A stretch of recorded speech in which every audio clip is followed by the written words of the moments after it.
কোরআনটা খুলুন, কোরআনকে প্রশ্ন করুন। কোরআন তুমি বলে দাও মুত্তাকি কারা। আল্লাহ রাব্বুল আলামিন সুন্দর করে বলছেন শুরুতেই, আল্লাযীনা ইউমিনুনা বিল গায়বি ওয়া ইউকিমুনাস সালাতা ওয়া মিম্মা রাযাকনাহুম ইউনফিকুন والذين يؤمنون بما أنزل إليك وما أنزل من قبلك وبالآخرة هم يوقنون জোরে বলুন আল্লাহু আকবার।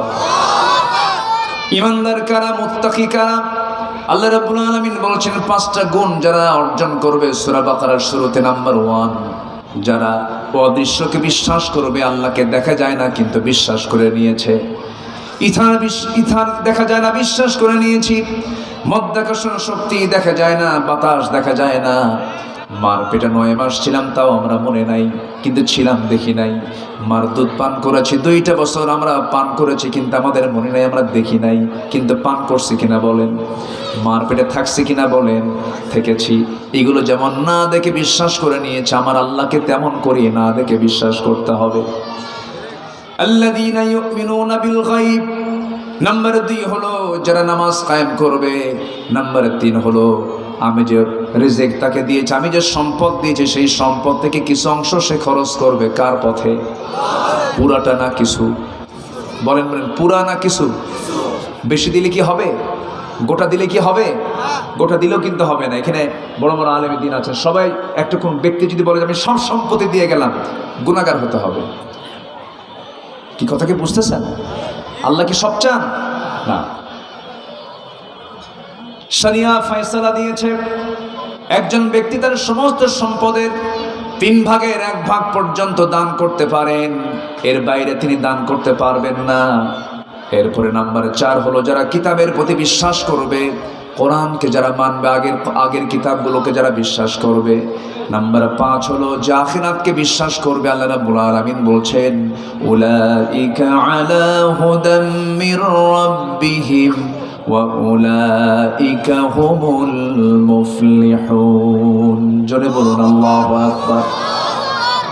এরাই হলো আল্লাহর প্রদর্শিত পথে, হেদায়েতের পথে, এবং তারাই হলো সফল কাম। এই 5টা গুণ আমাদের মনে থাকবে তো সবার।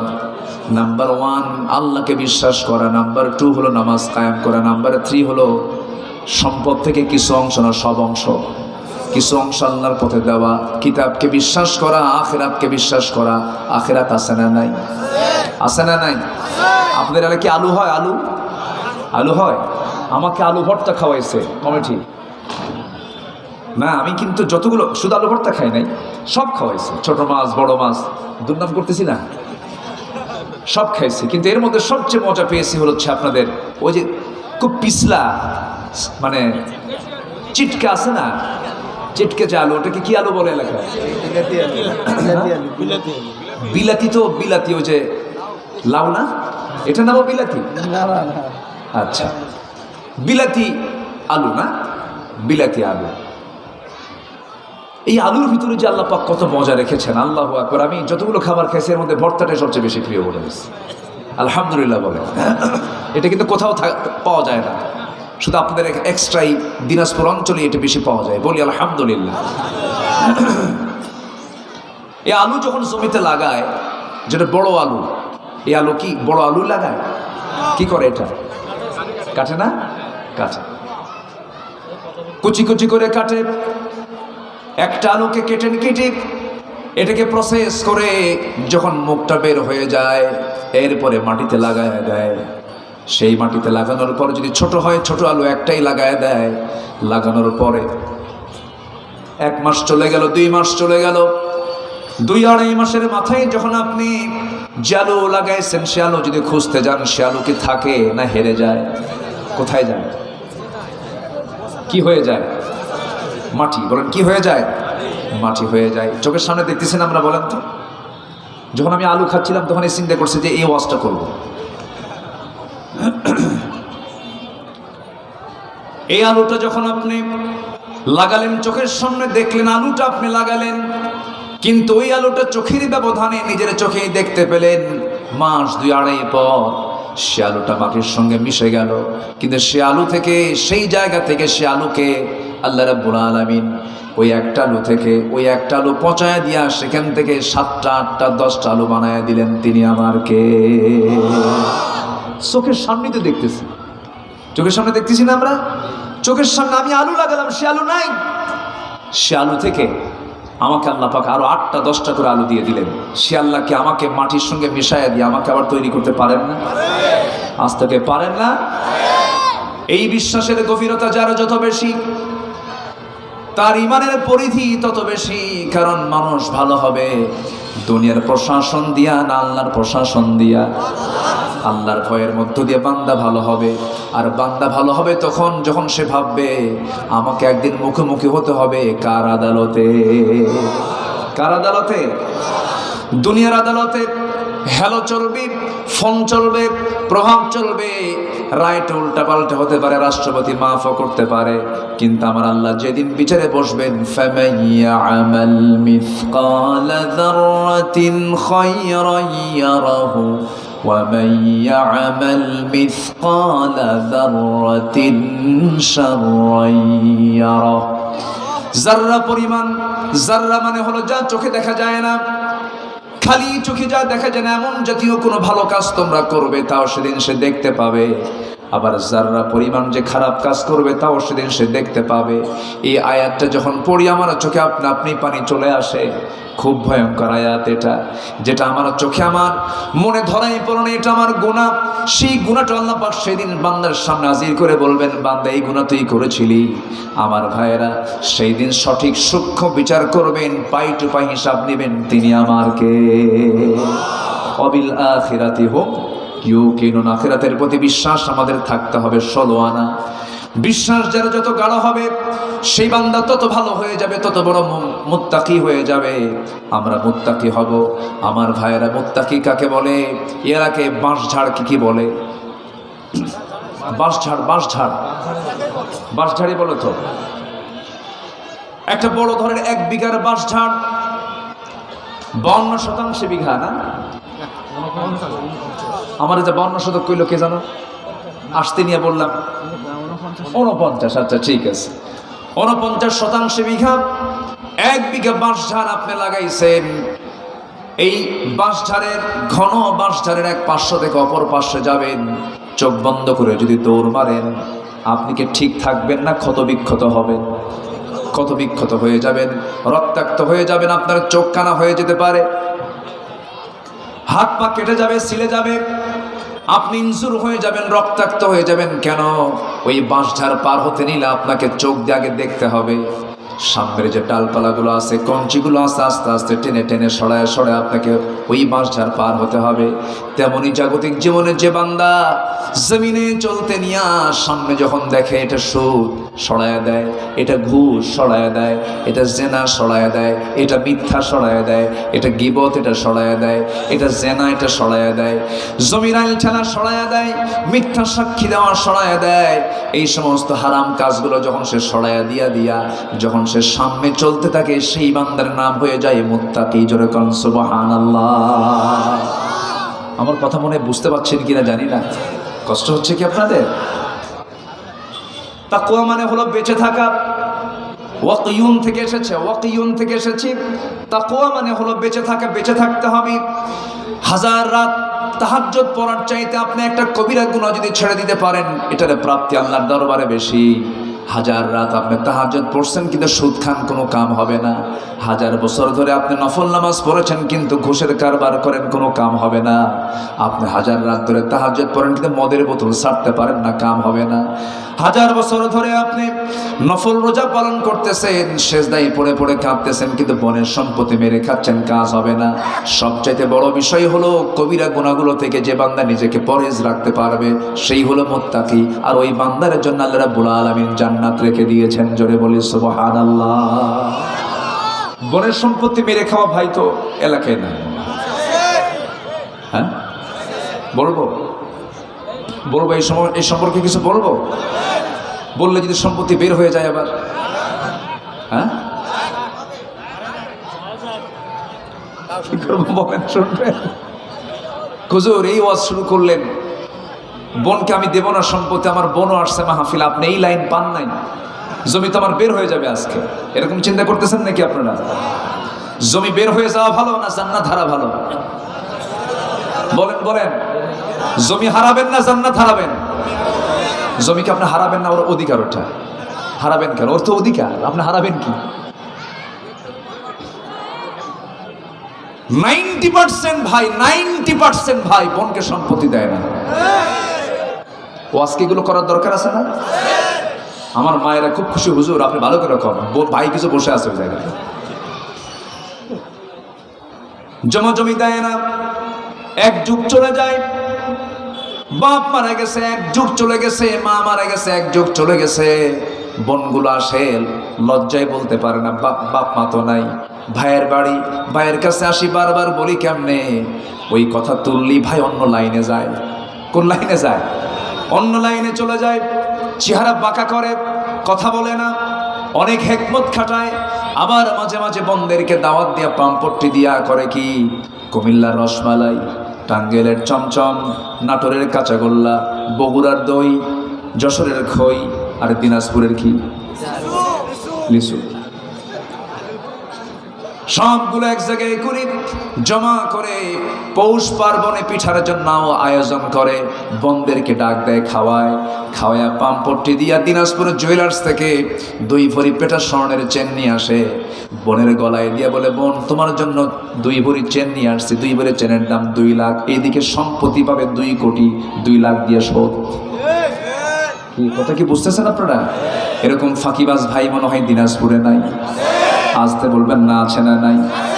অনেকক্ষণ ধরে এই পাম্পট্টি দিয়া শেষে বোনকে আস্তে করে বলে, বোন তোমারও বিয়ে হয়ে গেছে, আমাদের সংসার হয়ে গেছে, আব্বা আম্মা নাই, সব চলে গেছে, বোন মাফ করে দিয়ে একটা কথা বলি কি, অংশ নিলে কিন্তু ধ্বংস হয়। দেখেন কত বড় শয়তান, আছে না নাই? এই জাতীয় কথা বলা যাবে না। লিযযাকারি মিসলু হাযযিল উনসাইন, তিলকা হুদুদুল্লাহ। আল্লাহ বলছেন সাবধান, এই হুকুমগুলো আমার সীমানা, এই সীমানার পিলার যারা নড়াবে তাদের জান্নাতের পিলারও নড়ে যাবে। তিলকা হুদুদুল্লাহ, যার যা হক দিয়ে দাও। বাপ মারা গেছে, বাড়ির সম্পত্তিও সমান অংশে ভাগ করো, মূল্য নির্ধারণ করো, বাড়ির দাম এই, এটার মূল্য এই, বুঝে নাও। কখনো একটা বারের জন্য বলবেন না বোনদেরকে, বোন আমাদের দিয়া যা, আল্লাহ আপনারা আরো ফকির বানাবে, আরো ফকির বানাবে। আপনাদের কি রাগ করতেছেন নাকি আপনারা? আমি জানি আমার এই কথাগুলো সবার পছন্দ হবে না, পছন্দ যদি নাও হয় আমার কিচ্ছু যায় আসে না, আমাকে বলতে হবে কথাগুলো। এগুলো অপ্রিয় হলেও সত্য কথা, এগুলো সবাই বলে না। জানেন ওই বোনগুলো যদি কিয়ামতের দিন সামনে দাঁড়ায় আল্লাহর সামনে, আপনি পার পাবেন? আর কেউ কি সম্পত্তি দেয়? আপনি এরকম করে চাবেন কেন? আপনি ছোট লোক হবেন কেন? আপনি সুযোগই দিবেন না, সে যদি দিতেও চান তাও নিবেন না। আপনি যা নিয়ে যা, তোর অংশ তুই নিয়ে যা, আমি আখিরাত ক্লিয়ার করতে চাই, আমার আল্লাহর বিধান নিয়ে যা, তুই নিয়ে যা। আলহামদুলিল্লাহ বলবেন না? জোরে বলি আলহামদুলিল্লাহ। কি রাগ করতেছেন নাকি আপনারা? বোনের সম্পত্তি মেরে খাবেন, রোজা কবুল হবে না। এতিমের সম্পত্তি মেরে খাবেন, রোজা কবুল হবে না। এতিমের মাল মেরে খাওয়া, চাচা মনে হয় দিনাজপুর জেলায় নাই? আসতে বলবেন না, আছে না নাই? ভাইটা বহু আগে মারা গেছে, ভাতিজা ছোট। দিনাজপুরের লিলির মোড়ের জায়গার দাম আর ফুলবাড়ির এই গ্রামের জায়গার দাম কি 1 না 2? একরকম না ভিন্ন রকম? লিলির মোড়ের জায়গা কোটি টাকা শতক, আর আপনি ফুলবাড়ির এই ময়দানের জায়গা হলো 1 লাখ টাকা ধরেন শতক। কোথায় কোটি টাকা, কোথায় 1 লক্ষ টাকা? চাচা ভাইয়ের মৃত্যুর এই চান্সটা নিয়া ভাতিজার মাথায় একটু হাত বুলে বলতেছে, বাবা তোর মাথায় হাত বুলালাম, তোর প্রত্যেকটা চুলে চুলে আমার 10টা করে নাকি। ওইদিকে লিলির মনের জায়গা দলিল 1 লাখ টাকা শতকের জায়গা ভাতিজাকে দিছে। মাথায় হাত দিয়ে লাভ আছে? মাথায় হাত দিয়ে লাভ আছে? কোনো লাভ নাই। এগুলো বান্দার হক, এগুলো নষ্ট করা যাবে না। আল্লাহ রাব্বুল আলামিন বলছেন, বান্দারে সবচেয়ে শ্রেষ্ঠ গুণ হলো তাকওয়ার গুণ। তাকওয়ার গুণ তুমি অর্জন করো, মুত্তাকি যদি হতে পারো, আল্লাহ রাব্বুল আলামিন মুত্তাকির জন্য জান্নাত বরাদ্দ রেখেছেন, এরাই সফল হয়ে যাবে। আমার বন্ধুগণ, মুত্তাকি কারা? 5টা গুণের কথা বলেছি। আল্লাহ রাব্বুল আলামিন মুত্তাকিদের একটা তালিকা করেছেন, বিভিন্ন জায়গায় তাদের কিছু গুণ তুলে ধরেছেন, একটা একটা করে বলছি। আল্লাহ রাব্বুল আলামিন সুন্দর করে এক জায়গায় বলছেন, ইন্নাল মুত্তাকিনা ফি জান্নাতিন ওয়া উয়ুন আখিযিনা মা আতাহুম রাব্বুহুম ইন্নাহুম কানু ক্বাবলা যালিকা মুহসিনিন। জোরে বলুন আল্লাহু আকবার। কানু قليلا من الليل ما يهجعون وبالأسحار هم يستغفرون وفي أموالهم حق للسائل والمحروم। জোরে বলুন আল্লাহু আকবার। সূরাতুজ জারিয়াত 15 থেকে 19 নম্বর আয়াত পর্যন্ত আল্লাহ রাব্বুল আলামিন মুত্তাকিদেরকে কি সুন্দর করে তাদের পরিচয় তুলে ধরলেন, যারা পৃথিবীতে সৎকর্মশীল হবে, রাতের সামান্য অংশ ঘুমিয়ে কাটাবে। আমরা ঘুমাবো বেশি অংশ না সামান্য অংশ? বলেন বলেন বলেন বলেন। সামান্য অংশ। এটা কার কথা? যারা রাতের বেলা এশার নামাজ পড়েই ঘুমিয়ে যায়। মেডিকেল সায়েন্স বলছে আসল ঘুম হলো এশার নামাজ পড়েই ঘুম। সামান্য যদি ঘুম হয়, গোটা ঘুমের কাভার আগের রাত্রি হয়ে যায়। জোরে কোন সুবহানাল্লাহ। শেষ রাত্রে যদি আপনি উঠে দাঁড়ান, কিয়ামুল লাইল করেন, আল্লাহ রাব্বুল আলামিন সেই সময় বলেন, বান্দারে আমি এই সময় দুনিয়ার আকাশে চলে আসি। আকাশ কয়টা? আস্তে কয়, আরো জোরে। হ্যাঁ, 7টা। বলেন কয়টা? 7টা আকাশ। আমরা কয় আকাশ দেখি? কয় আকাশ দেখি? আকাশটা কি কালার? নীল কালার, ব্লু স্কাই। ভুল কথা, আকাশ মূলত নীল নয়। ওয়াস সামাই যাতির রাজা। আমরা দেখতে পাই নীল, কিন্তু আকাশের প্রকৃত কালার কিন্তু নীল নয়। এটার রহস্য পৃথিবীর কেউ জানে না। এটার রহস্য একমাত্র জানেন তিনি, আমার কে। ওয়াস সামাই যাতির রাজা। বিভিন্ন কালার হতে পারে এটা। আল্লাহ তাআলা এই দুনিয়ার আকাশে আসেন, 7 আকাশের উপর থেকে আসেন। এর উপর আরো 6টা আকাশ। কয়টা আকাশ? আরো 6টা আকাশ আছে। ব্যাখ্যা এসেছে এই 6 আকাশের উপরে হলো আমার আল্লাহ তাআলার আরশ আজিম। আর রহমানু আলাল আরশি ইস্তাওয়া। তিনি আরশ আজিমের সমাসীন থাকেন। তার ইলম ইলমটা সব জায়গায় বিস্তৃত আছে। সব তিনি দেখেন, শোনেন, জানেন, বোঝেন, কিন্তু তার নির্দিষ্ট জায়গা হলো আরশ আজিম। কিন্তু আল্লাহ নিজে বলছেন, ও বান্দা, তোকে মাফ করার জন্য প্রত্যেক রাতের শেষ সময় আমি দুনিয়ার আকাশে চলে আসি। জোরে কোন সুবহানাল্লাহ। আল্লাহ কমটুকু আসেন না বেশিটুকু আসেন? ভালো করে বলেন। কমটুকু আসেন না বেশিটুকু আসেন? বেশিটুকু আসেন। এই বেশিটুকু চলে আসেন মানে 7 গুণ রাস্তা ধরেন, 7টা আকাশ। এই আকাশের চাইতে দ্বিতীয় আকাশটা আরো বড়, তৃতীয় আকাশটা আরো বড়, চতুর্থ আকাশটা আরো বড়, পঞ্চম আকাশটা আরো বড়, ষষ্ঠ আকাশটা আরো বড়। আল্লাহ পাক আরশ আজিম থেকে দুনিয়ার আকাশে এসে বলেন, ফিস সামাইদ দুনিয়া আলা মিন মুস্তাগফিরিন ফাগফির লাহ। কোন ক্ষমা প্রার্থী আছে আমার কাছে ক্ষমা চাবে, আমি তোমার সমস্ত গুনাহগুলো ক্ষমা করে দেব। কার কথা? আসতে বলবেন না, কার কথা? এই দুনিয়ার আকাশটা কত দূর?